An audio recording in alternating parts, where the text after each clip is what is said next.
Hey everybody, welcome to Everything's Plastic. Today we're going to be taking a look at a Marvel Legends, and this is Marvel Sprite from the Eternals movie. I actually passed on this full wave. I found this one for $5. And the question of the day was it even worth $5? I know a lot of you guys hated on this wave, a lot of you guys passed on this wave, and I completely understand. The movie was okay, the movie wasn't great. I think I went into it with high expectations, and obviously it didn't live up to the hype. Was it a bad movie? Nah, it wasn't bad, but it wasn't the best. Let's take a look at the packaging. We got a picture of a Sprite on the side here. Same artwork on the other side. And we have the same picture on the back. There is a quick little read up on the back that says Sprite has the ability to cast lifelike illusions and is an Eternal much stronger and cleverer than she appears. On the back here, it builds Gilgamesh and the other figures in the wave. If you guys are unfamiliar, it is Icarus, Makari, Sprite, Cersei, Phastos, Kingo, and Druid. There are also 2 more figures from this movie. Other than that, I don't know if I'm ever going to complete the full wave. If I do find them cheap, I'm a completionist, man. A lot of times I complete waves just to complete them, but I'm trying to be a bit more smarter with my money and smarter as a collector, and pretty much if I don't want it, don't buy it type deal. So that's pretty much it for packaging. We'll be right back with Sprite out of the package to get a closer look. Alright, we have Sprite out of the package. For accessories, if you consider the accessories, she comes with a set of fisted hands. She also comes with the body for the Gilgamesh build-figure. Alright, let's get a closer look at Sprite. It's a pretty decent face sculpt, it's not that bad. It's definitely a resemblance to the actress that plays Sprite in the movie. A decent face sculpt, pretty clean paint application on this one. Pretty decent sculpt on her hair. You do see a little bit of dry brush, or whatever you want to call it there. Just highlights. Not a fan of their costumes, not a fan of their suits overall in the movie. That being said, if you take this as a figure, not really pay attention to the movie or how bad it was or how good it was, whatever the case may be. As far as action figures go, this is actually not a bad figure. So the question I asked at the beginning of the video was it worth $5? And I gotta say, it was definitely worth $5. A pretty cool detail in the overall sculpt. Pretty cool detail in her suit overall. The paint application on this one is fantastic. Pretty clean all over.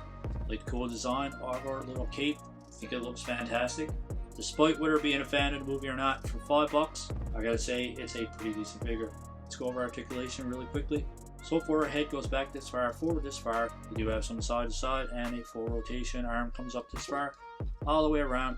You have single jointed elbows, which you get pretty decent range of motion for single jointed elbows. There's a rotation there as well. And for her hands, all 4 hands go back and forth and all the way around. There's a ball joint for her torso, which goes back this far, forward this far. So restricted going forward, but lots of range of motion going back. There is some side to side and you get a full rotation. There's no swivel at the waist or anything like that. So her legs go this far, go forward this far. Awesome range of motion going forward. Pretty decent range of motion going back as well. There's a upper thigh cut, double jointed pinless knees as well. So we have pinless elbows and pinless knees in this figure. So not all that bad. So there's no boot cut or anything like that. But for her ankles, it goes back this far, forward this far, and you get your full rotation here. So despite a little bit of marbling in the silver, this figure is pretty clean overall, man, and looks pretty good. Do you like the metallic finish in the plastic on this one? Lots of sparkles, looks pretty cool overall.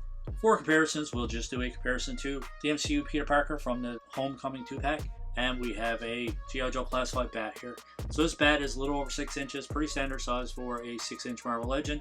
Peter Parker being on the smaller side, but we can see obviously Sprite is smaller than Peter Parker as well. So a pretty tiny figure for a Marvel Legend. That pretty much wraps up our unboxing and figure review. Overall, I know you guys are going to hate on me for this one, but overall I'm going to give this one an 8.5 out of 10.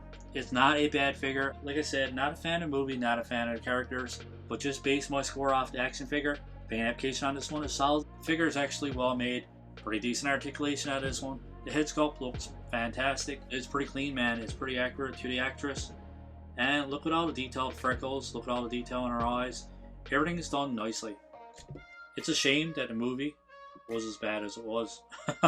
Was it worth full price? Definitely not. I recommend it, but at a discounted price. So let me know in the comments below what you think of my score of 8.5 out of 10. Let me know what you think of this figure. What do you think of the Eternals movie? I know it's been out for a while. Like I previously mentioned, I put this wave off until I found it at a decent price. But you can't beat $5 for an action figure. If you had to rate this figure out of 10, what would you guys give it? As always, if you liked our review, don't forget to give us a thumbs up, hit that like button, and that subscribe button is there as well if you guys want to subscribe to the channel. As always, we hope you enjoyed our review.